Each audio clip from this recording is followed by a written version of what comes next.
नमस्कार दोस्तों, स्वागत है आपका हमारे चैनल यानी कि इंडियन हॉन्टेड स्टोरीज़ में।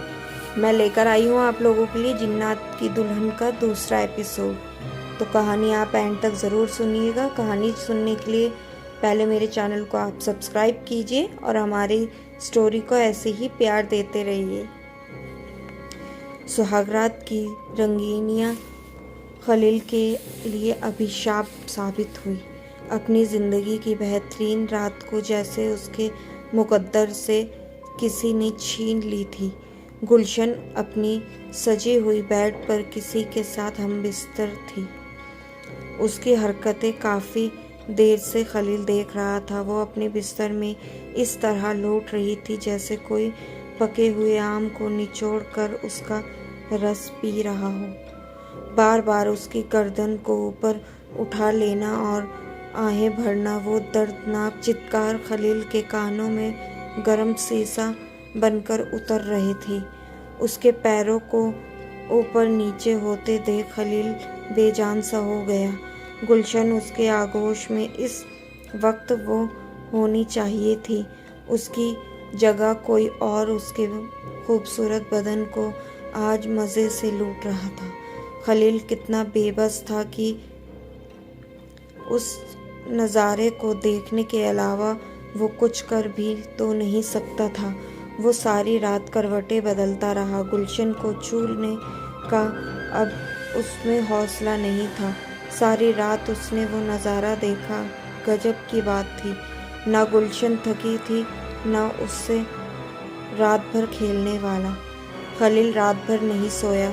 जब सुबह 4 बजे गुलशन थककर चूर हो गई, अपने बदन को ढीला छोड़कर चेहरे पर मरम तृप्ति और दर्द मिश्रण भाव लिए गुलशन इत्मीनान से अंजाम बनकर सोई थी।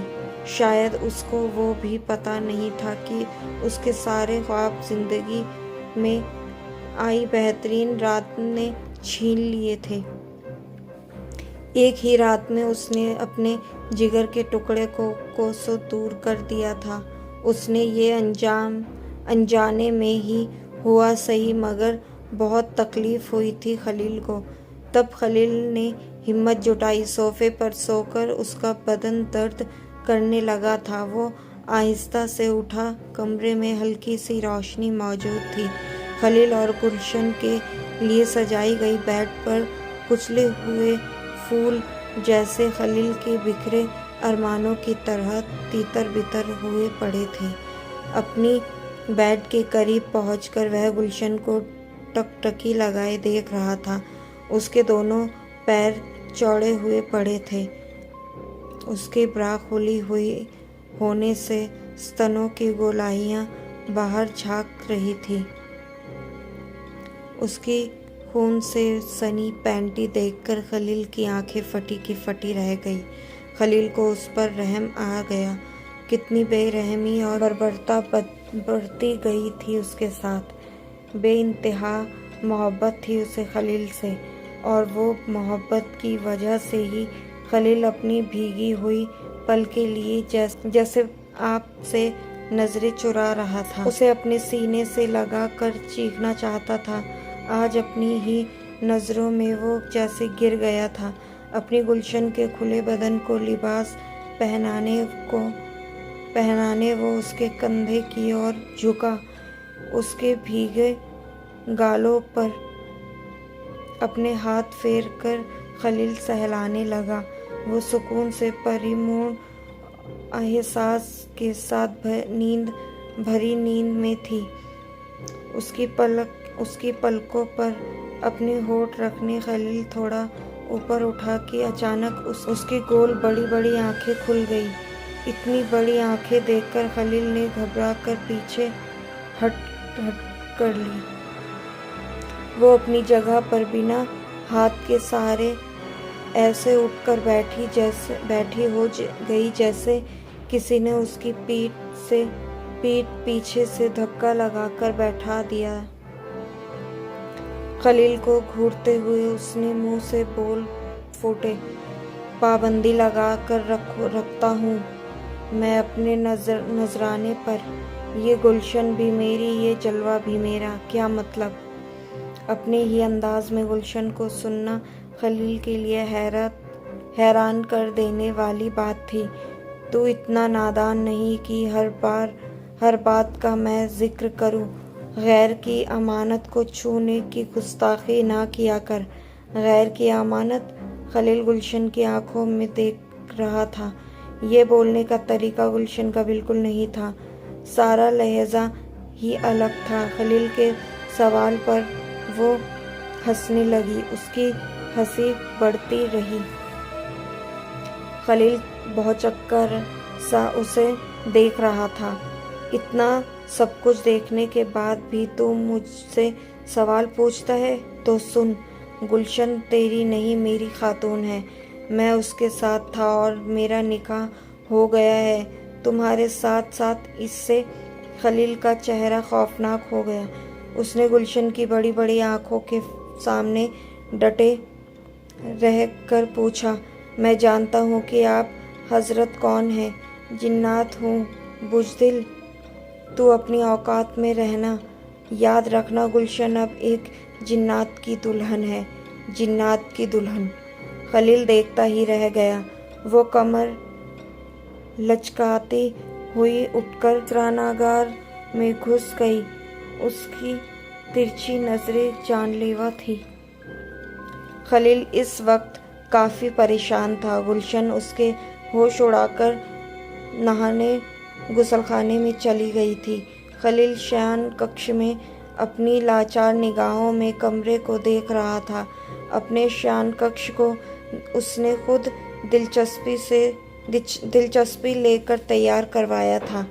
दीवारों पर रंग आकर्षक और हल्का गुलाबी यह सोचकर रखा था कि मन में शांति बनी रहेगी और परिवार में किसी तरह का विवाद नहीं होगा। बेड पर एक बड़ा गद्दा बिछाया गया था जिससे पति पत्नी के माध्यम एकांतता एवं सामंजस्य बना रहे, दोनों के बीच प्यार बना रहे। यह सोचकर लवबर्ड्स और मैड्रिन डॉग्स की तस्वीरें अपने शयन कक्ष में खलील ने लगवाई थी।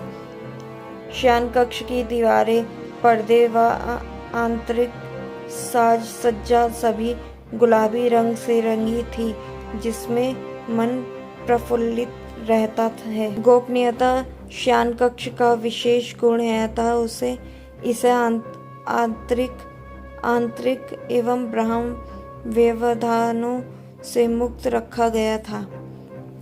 इस कक्ष में ड्रेसिंग टेबल पूर्व दिशा में रखा गया था। शयन कक्ष में वस्त्रों को रखने के लिए अलमारी थी। अलमारी का मुख उत्तर दिशा में था।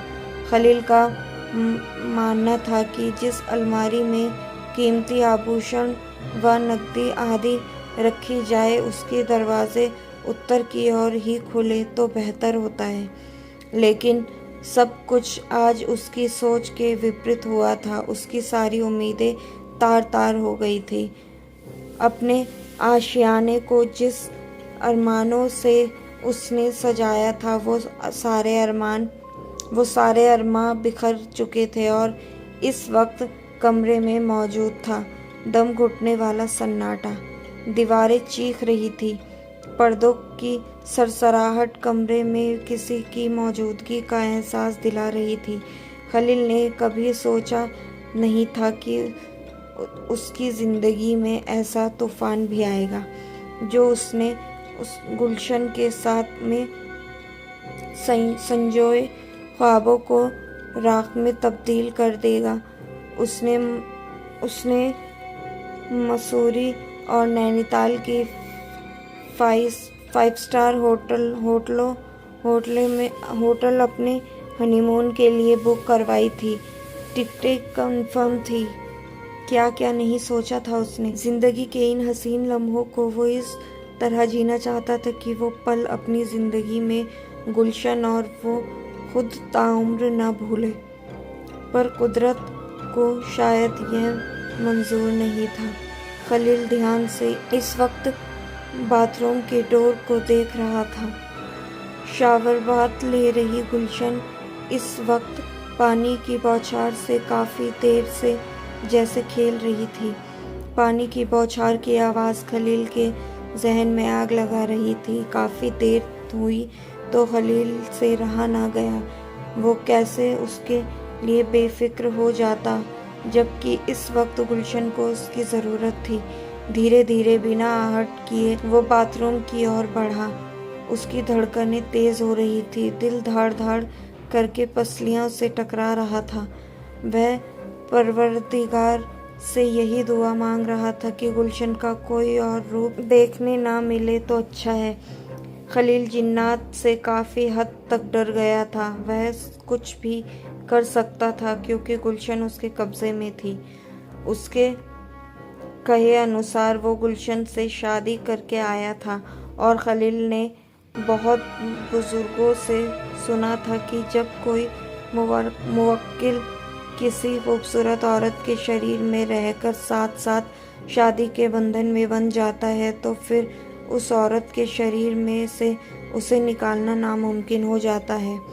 वह गुसलखाने के डोर पर खड़ा था। इस वक्त उसने डोर को हल्का सा धक्का दिया। डोर खुला था। उसकी गुलशन बाथ टब में मुंडी झुकाए पड़ी थी। टब में पानी उस पर बौछार बनाकर गिर रहा था। उसका गोरा बदन भीगने का मज़ा लेकर फ्रिज हुए अकड़ कर पड़ा था। खलील उसे देखकर टूट सा गया था। उसने तेज़ी से उसके गीले निवस्त्र बदन को उठाया और शयन कक्ष में बेड पर ले आया। उसकी सांसें चल रही थी मगर वो बेहोश थी। खलील टॉवेल से उसका बदन पोंछने लगा। खलील ने देखा कि उसके पूरे बदन पर जगह जगह लाल धब्बे हो गए थे। उसके होंठ भी अधिक मात्रा में सूजे हुए थे, जैसे उसके होठों को बार बार दांतों से काटा गया था। गुलशन के सारे बदन का यही हाल था। गुलशन को इस बात की भनक ना लगे, यह सोचकर खलील ने अलमारी से उसके लिए येलो कलर का ड्रेस निकाला। साथ साथ गुलशन को अति पसंद नीला टाइट जीन्स लिया और गुलशन को फटाफट पहनाने लगा। तेज़ी से उसने ड्रेस पहनाया, फिर जीन्स पहनाने लगा। तभी वो करहाने लगी, कहाँ हो आप? उसके होठों में दर्द भरी आवाज़ निकली, मुझे छोड़कर कहीं मत जाओ, मुझे बहुत डर लग रहा है खलील। बेबी मैं यही हूँ तुम्हारे पास, घबराओ मत। उसने पलकें उठाई। उसकी आंखों में बहुत थकान थी, बदन टूट रहा था। उसने खलील को ध्यान से देखा, वह उसकी जीन्स चढ़ा रहा था। फिर उसने चौंक कर अपने कपड़ों पर नज़र डाली। खलील ये आपने क्या किया? रात को दर्द का बहाना करके सोफे पर सोए और मुझे नींद आ गई तो आपने मुझ पर रेप किया। मेरा सारा बदन टूट रहा है, थोड़ी रहम बरतनी चाहिए थी मुझ पर। मेरी गहरी नींद का आपने क्या जमकर फ़ायदा उठाया? खलील क्या बोलता, उसकी ज़बान तालू से जा चिपक थी। उसने जो आरोप लगाया उसको मुँह रहकर कबूल करना उसकी मजबूरी थी। आप जाओ यहाँ से, हमें अकेला छोड़ दो। Leave me alone please. Khalil तिलमिलाकर अपने शयन कक्ष से बाहर निकल गया। आगे क्या हुआ था खलील के साथ? क्या वह जिन्नात की दुल्हन को वहाँ से बाहर निकाल पाया? यह हम आपको अगली कहानी में बताएंगे। तब तक के लिए इजाज़त दीजिए।